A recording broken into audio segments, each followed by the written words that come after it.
Hello friends, welcome to my channel. இன்னைக்கு நம்ம சேனல்ல பார்க்க போறது டிப்ஸ் வீடியோஸ் கிடையாது. நான் வாங்குன ஒரு பொருளோட unboxing and review வந்து நான் உங்க கூட ஷேர் பண்ணிக்க போறேன். சோ மொபைல் வாங்கணும் அப்படி நினைக்கிறவங்களுக்கு இந்த வீடியோ ரொம்பவே யூஸ்ஃபுல்லா இருக்கலாம். நான் வாங்கியிருக்க மொபைல் பாத்தீங்கன்னா Nokia 6.1 4GB RAM 64GB inbuilt blue and gold color combinationல நான் வாங்கியிருக்கேன். சோ இந்த மொபைல் பின்னாடி பாக்ஸ்ல பாத்தீங்கன்னா இதோட ஃபீச்சர்ஸ்லாம் வந்து ஓரளவுக்கு மென்ஷன் பண்ணிருக்காங்க. இந்த மொபைல் வந்து நான் வந்து இந்தியால வாங்கல, இது வந்து சவுதில வாங்குனது. மொபைல் பொறுத்த வரைக்கும் நான் வந்து இந்தியால வாங்குறத விட நான் வந்து வெளிநாடுகள்ல வாங்குறது வந்து பெஸ்ட்னு சொல்லுவேன். ஏனா இங்க வாங்குறது பாத்தீங்கன்னா ஒரு 2 தடவை கீழ விழுந்துச்சு அப்படினாலே டிஸ்ப்ளே வந்து போய்டுது. பட் வெளிநாடுகள்ல வாங்குற மொபைல் பாத்தீங்கன்னா குவாலிட்டியா இருக்கு, கொஞ்சம் எக்ஸ்போர்ட் குவாலிட்டியா நல்லா இருக்குது. சோ அதனால வந்து மொபைல் பொறுத்த வரைக்கும் வெளிநாட்டுல வாங்குறது பெஸ்ட் அப்படின்றது என்னோட கருத்து. மொபைல் ஓபன் பண்ணதும் பாத்தீங்கன்னா இந்த மாதிரி மேலே வந்து மொபைல் வச்சிருக்காங்க, அதுல கவர் கூட பண்ணி வச்சிருக்காங்க. இது வந்து அந்த சிம் ஸ்லாட் இருக்கு இல்லையா, அதோட ஓபனர் இது. அதுக்கு அப்புறம் பாத்தீங்கன்னா இந்த மொபைலோட அந்த கைட் கொடுத்திருப்பாங்க இல்லையா, அது கொடுத்திருக்காங்க. சோ இதையும் வந்து நம்ம ஒரு ஓரமா வச்சிரலாம். மொபைல் வந்து பாத்தீங்கன்னா பார்க்கவே வந்து ரொம்ப அழகா ரொம்ப சூப்பரா இருக்குது. அதுவும் இந்த மாடலுக்கு பாத்தீங்கன்னா மத்த கலர்ஸ் எல்லாம் விட பார்க்கிறதுக்கு இந்த கலர் தான் வந்து எனக்கு ரொம்பவே பிடிச்சிருந்துச்சு. வாங்குனதுக்கு அப்புறம் பாத்தீங்கன்னா இது வந்து ரொம்ப அழகா இருக்குது, ரொம்ப ஒரு மாதிரி சில்கியா சூப்பரா இருக்குது மேலே உள்ள பேனல்லாம். இது வந்து டேட்டா கேபிள், அந்த சார்ஜரோட ஹெட்ல சொருவறதுக்காக அந்த டேட்டா கேபிள். இது ரொம்ப லென்த்தாவும் இல்ல ரொம்ப ஷார்ட்டாவும் இல்ல, மீடியம் சைஸ்ல இருக்குது. அதுக்கு அப்புறம் பாத்தீங்கன்னா அதே பாக்ஸ்ல இது வந்து ஹெட்செட். நார்மலா நோக்கியால வந்து பழைய மாடல்ல கொடுக்குற மாதிரி கிடையாது, இந்த ஹெட்செட் வந்து கொஞ்சம் நல்லா இருக்கு. அடுத்து பாத்தீங்கன்னா அந்த சார்ஜரோட ஹெட் இருக்கு இல்லையா, அது கொடுத்திருக்காங்க. இது வந்து ஃபாரின் மொபைல் அப்படின்றதுனால நம்ம இந்தியால வர மாதிரி அந்த உருட்டையா இருக்காது, இந்த மாதிரி தான் வரும். இதுக்கு வந்து நம்ம தனியா அடாப்டர் வாங்கி போட்டுக்கலாம். இது மேல வந்து பாத்தீங்கன்னா ஒரு ஸ்டிக்கர் மாதிரி விட்டுருக்காங்க, தூசி படியாம இருக்கும் அப்படின்றதுக்காக நான் அதை எடுக்கல, அப்படியே விட்டுட்டேன்.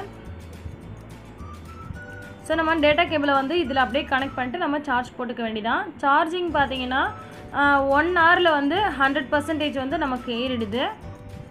இது வந்து இந்த மொபைலோட பில்லு சவுதியில் பர்ச்சேஸ் பண்ணதுனால இது வந்து சவுதி ரியால் கணக்குப்படி தான் வரும். ஆகஸ்ட் 15 அன்னைக்கு இந்த மொபைல் வந்து எங்கள் சித்தப்பா வந்து பர்ச்சேஸ் பண்ணாங்க. நான் அவங்க ஊருக்கு வரதுனால அவங்கள வாங்கிட்டு வர சொல்லியிருந்தேன். அன்னைக்கு விலைக்கு பார்த்தீங்கன்னா 18,500 வந்து இதோட விலை இருந்துச்சு.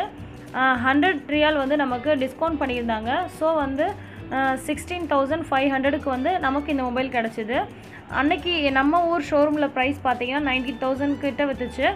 ஸோ ஆன்லைனில் பார்த்தீங்கன்னா 17,000க்கே நமக்கு கிடச்சிது. பட் ஆன்லைனில் வந்து நான் எப்பொழுதுமே வாங்க மாட்டேன். ஆன்லைனில் பார்த்தீங்கன்னா டூப்ளிகேட் பீசஸ் வந்து நிறைய முறை வந்திருக்கு. ஸோ வந்து நாங்கள் ஆன்லைனில் வந்து மொபைல் மட்டும் பர்ச்சேஸ் பண்ணுறதில்ல. ஃபாரின் மொபைல் யூஸ் பண்ணுறதுக்கான ரீசன் என்னென்னு பார்த்தீங்கன்னா, நான் ஃபாரின் மொபைலும் யூஸ் பண்ணியிருக்கேன், இங்கே மொபைலும் யூஸ் பண்ணியிருக்கேன். பட் ஃபாரின் மொபைல் வந்து ரொம்ப நாளைக்கு ரொம்ப குவாலிட்டியாக சூப்பராகவும் இருக்கும், அவ்வளோ சீக்கிரம் பார்த்தீங்கன்னா டிஸ்பிளேலாம் உடையாது. ஸோ அந்த ரீசனுக்காக தான், இது என்னுடைய தனிப்பட்ட கருத்து. கவர்லேருந்து மொபைல் ஓப்பன் பண்ணதும் பார்த்தீங்கன்னா ரொம்ப சூப்பராக இருக்குது மொபைலு. நல்லா பேக் சைடுலாம் பார்த்தீங்கன்னா ஷைனிங்காக செம்மையாக இருக்குது. அதில் கோல்ட் ஃபினிஷ் கொடுத்துருக்கிறது. 5.5 இன்ச் கொண்ட டிஸ்பிளே நமக்கு கிடைக்கிது. அதே மாதிரி பேக் சைடு பார்த்தீங்கன்னா ரியர் கேமரா வந்து 16 மெகா பிக்சல் கொடுத்துருக்காங்க. அதுக்கு கீழே வந்து பார்த்தீங்கன்னா ஃப்ளாஷ் லைட்டும் கொடுத்துருக்காங்க. கீழே வந்து ஃபிங்கர்பிரிண்ட் சென்சாரும் கொடுத்துருக்காங்க. அதுக்கு மேலே வந்து சின்னதாக மைக் இருக்குது. கார்னிங் கொரில்லா கிளாஸும் நமக்கு இதில் வருது. இது வந்து நான் ரிமூவபிள் பேட்ரி, 3000 mAh பேட்ரி நமக்கு வருது இதில். ஸோ ரொம்ப நேரத்துக்கு நமக்கு சார்ஜ் நிற்கும். ஆடியோ ரெக்கார்ட் பண்ணும்போது தேவையில்லாமல் நாய்ஸ் இல்லாமல் இருக்கணுன்றதுக்காக டெடிக்கேட்டடான மைக்கும் நமக்கு கொடுத்துருக்காங்க. இப்போ நம்ம இந்த ஓப்பனரை வச்சு சிம் ஸ்லாட்டை வந்து ஓப்பன் பண்ணிக்கலாம். முன்னாடிலாம் பார்த்தீங்கன்னா பேட்டரியை கழட்டி அதுக்கப்புறம் சிம் வந்து போடுற மாதிரி இருக்கும். இப்போ மேக்ஸிமம் அந்த மாதிரி மாடல் வரது கிடையாது. கொஞ்சம் ஹை ரேஞ்ச் எல்லாமே பார்த்தீங்கன்னா இந்த மாதிரி தான் வருது இப்போ வர மாடல்ஸ் எல்லாம். சைடில் வந்து இந்த மாதிரி ஓப்பன் பண்ணிவிட்டு அப்படியே சைட்லேயே வந்து க்ளோஸ் பண்ணிடலாம். நம்ம வந்து வேறு ஏதாச்சும் பின் பண்ணி கூட நம்ம வந்து இந்த சைடு ஓப்பன் பண்ண முடியும். இதே நம்ம 2 நேனோ சிம் போட்டுக்கலாம், அல்லது ஒரு நேனோ சிம் ப்ளஸ் மெமரி கார்டும் போட்டுக்கலாம். 256 வரைக்கும் நம்மளால் எக்ஸ்டெண்ட் பண்ணிக்க முடியும் நம்மளுடைய மெமரி கார்டு ஸ்லாட் மூலிமா. ஃப்ரண்ட்டு வந்து பார்த்திங்கன்னா கிளாஸ் அலுமினியம் பாடி கொடுத்துருக்காங்க, சைடில் நமக்கு பிளாஸ்டிக் வரல.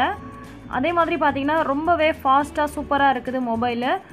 ஹேங் ஆகிற பிரச்சனை இதெல்லாம் இருக்காது. நீங்கள் அட் அ டைமில் நிறைய வந்து ஃபைல்ஸ் எல்லாம் ஓப்பன் பண்ணி வச்சுருந்தா கூட பார்த்தீங்கன்னா உங்களுக்கு நல்ல வந்து மொபைல் ஃபாஸ்ட்டாக இருக்குது.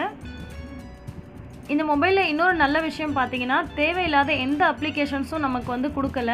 ஏன்னா வந்து டிஃபால்ட்டாகவே மொபைல் அப்ளிகேஷன்ஸ் வந்துருச்சு அப்படின்னா நமக்கு தேவையில்லை அப்படின்னா கூட வந்து நம்மளால் டெலீட் பண்ணிக்க முடியாது. இதில் வந்து பார்த்திங்கன்னா தேவையில்லாத எந்த அப்ளிகேஷன்ஸுமே இல்லை. மொபைலில் டிஃபால்ட்டாக இருக்க வேண்டிய அப்ளிகேஷன்ஸ் மட்டும்தான் இருக்குது. ஸோ நமக்கு தேவையான அப்ளிகேஷன்ஸ் வந்து நம்ம வந்து இன்ஸ்டால் பண்ணி வச்சுக்க முடியும். ஸோ இந்த மொபைல் எனக்கு அது ரொம்ப ரொம்ப பிடிச்ச விஷயம். இப்போ நான் வந்து செட்டிங்ஸ் ஓப்பன் பண்ணுறேன். இதில் வந்து பார்த்திங்கன்னா சிஸ்டம் போயிட்டு அபவுட் ஃபோன் ஓப்பன் பண்ணுறேன். அபவுட் ஃபோனில் பார்த்தீங்கன்னா இதோட டீட்டெயிலாம் இருக்குது. ஸ்டேட்டஸ் கொடுத்துருக்காங்க. அதே மாதிரி device name Nokia 6.1 model number கொடுத்துருக்காங்க. ஆண்ட்ராய்டு வெர்ஷன் பார்த்தீங்கன்னா 8.1 கொடுத்துருக்காங்க. இது வந்து ஓரியோ லேட்டஸ்ட் வெர்ஷன் இது. ஸோ மொபைல் வந்து ரொம்பவே ஃபாஸ்ட்டாக சூப்பராக ஒர்க் ஆகும் குயிக்காக. அடுத்து பார்த்தீங்கன்னா base band version, kernel version இதுவான டீட்டெயில்ஸ்லாம் வந்து கொடுத்துருக்காங்க. மொபைல் வாங்க போகிறோம் அப்படின்னா ரொம்ப முக்கியமாக நம்ம பார்க்கக்கூடியது என்னன்னு பார்த்தீங்கன்னா கேமரா கிளாரிட்டி தான். நான் எடுத்துகிட்டு இருக்க வீடியோக்கும் நான் கையில் வச்சுருக்க மொபைலில் எடுத்துகிட்டு இருக்க வீடியோக்கும் உங்களுக்கே நல்லா வந்து டிஃப்ரென்ஸ் தெரியும் கிளாரிட்டி. இந்த மொபைல் பார்த்திங்கன்னா ரொம்பவே சூப்பராக இருக்குது. ஸோ வந்து கண்டிப்பாக வாங்கணும்னு நினைக்கிறவங்க இந்த மொபைல் வாங்கலாம். 4K வீடியோ ரெக்கார்டிங் இந்த மொபைலில். ஸோ ரொம்பவே சூப்பராக இருக்குது. இந்த மொபைல் பார்த்தீங்கன்னா 3 வேரியஸ் கலர்லேயும் வருது. எனக்கு ரொம்ப பிடிச்சிருந்தது ப்ளூ வித் கோல்ட் கலர் தான். அதே மாதிரி உங்களுக்கு பிளாக் வித் காப்பர் கலர்லேயும் உங்களுக்கு வருது. ஆல்ரெடி சொன்ன மாதிரி 16 mega pixel rear camera, flash light, finger print sensor, front camera பார்த்தீங்கன்னா 8 மெகா பிக்சல். எனக்கு இதில் ஒரே ஒரு டிசப்பாயிண்ட் என்னென்னு பார்த்தீங்கன்னா நான் சாம்சங் யூஸ் பண்ணிட்டு இருந்தனால எனக்கு எக்ஸிட் பட்டன் பார்த்தீங்கன்னா ரைட் சைடு வரும். இதில் வந்து லெஃப்ட் சைடு வந்து எக்ஸிட் பட்டன் வருது. ஸோ எனக்கு அதுதான் வந்து ஒரே ஒரு டிசப்பாயின்மெண்ட். இதோட வெயிட் பார்த்தீங்கன்னா 172 கிராம் வருது. இப்போ நான் உங்களுக்கு video clarity and picture clarity எப்படி இருக்குது அப்படின்றத நான் உங்களுக்கு சொல்கிறேன். அதே மாதிரி இதில் எடுத்த நிறைய ஃபோட்டோஸையும் பார்த்தீங்கன்னா நான் உங்களுக்கு காமிக்கிறேன். எப்படி இருக்குன்றதை நீங்களே வந்து பார்த்துக்கோங்க. இப்போ நான் வந்து வீடியோ ரெக்கார்ட் பண்ணிகிட்ருக்கேன். இதில் வந்து இன்னும் சில ஃபோட்டோஸ் அண்ட் வீடியோஸும் நான் எடுத்திருக்கேன். அதையும் நான் உங்கள் கூட வந்து ஷேர் பண்ணிக்கிறேன். பாருங்கள் எந்த அளவுக்கு துல்லியமாக வந்து உங்களுக்கு சின்ன சின்ன எழுத்து கூட உங்களுக்கு நல்லா தெரியுது. பிரைட்டாகவும் இருக்குது. இது வீடியோ. ஸோ இந்த சாம்பிள் வீடியோ, இந்த சாம்பிள் பிக்சர்ஸ் எல்லாம் நீங்கள் வந்து பார்த்துட்டு நீங்கள் வாங்க போகிறதுனா நீங்கள் முடிவு பண்ணிக்கோங்க. எனக்கு எந்த மொபைல் எடுத்தாலுமே வந்து கேமரா குவாலிட்டி தான் ரொம்ப முக்கியம். நான் அதுதான் ரொம்ப மெயினாக பார்ப்பேன். அதுக்கப்புறம் பார்த்தீங்கன்னா ஸ்டோரேஜ் பார்ப்பேன். வீடியோ வந்து ரொம்ப ரொம்ப சூப்பராக இருக்குது. சான்ஸே இல்லை, அந்தளவுக்கு செம்மையாக இருக்குது. இந்த ப்ரைஸ்க்கு பார்த்தீங்கன்னா இது ரொம்ப ஒர்த்து தான். இது உங்களுக்கு நான் இன்னொரு மொபைல்லேருந்து உங்களுக்கு வீடியோவாக நான் காமிக்கிறதுனால இதோட குவாலிட்டி வந்து உங்களுக்கு கொஞ்சம் டல்லாக தெரியலாம். பட் டேரெக்டாக வந்து Nokia 6.1 மொபைலில் பார்க்கும்போது ரொம்பவே சூப்பராக ரொம்ப கிளாரிட்டி செம்மையாக இருக்குது. ஸோ இந்த பர்டிகுலர் பட்ஜெட்க்கு பார்த்தீங்கன்னா இந்த மொபைல் ரொம்பவே ஒர்த்துன்னு சொல்லுவேன். இந்த வீடியோ உங்களுக்கு பிடிச்சிருந்துச்சுன்னா கண்டிப்பாக மறக்காமல் லைக் பண்ணி மற்றவங்களுக்கும் ஷேர் பண்ணி விடுங்க. மொபைல் வாங்க நிறைய பேருக்கு இந்த ரிவ்யூ யூஸாக இருக்கும். அடுத்த ஒரு இன்ட்ரெஸ்டிங்கான வீடியோ அல்லது டிப்ஸோடு உங்களை சந்திக்கிறேன். நன்றி.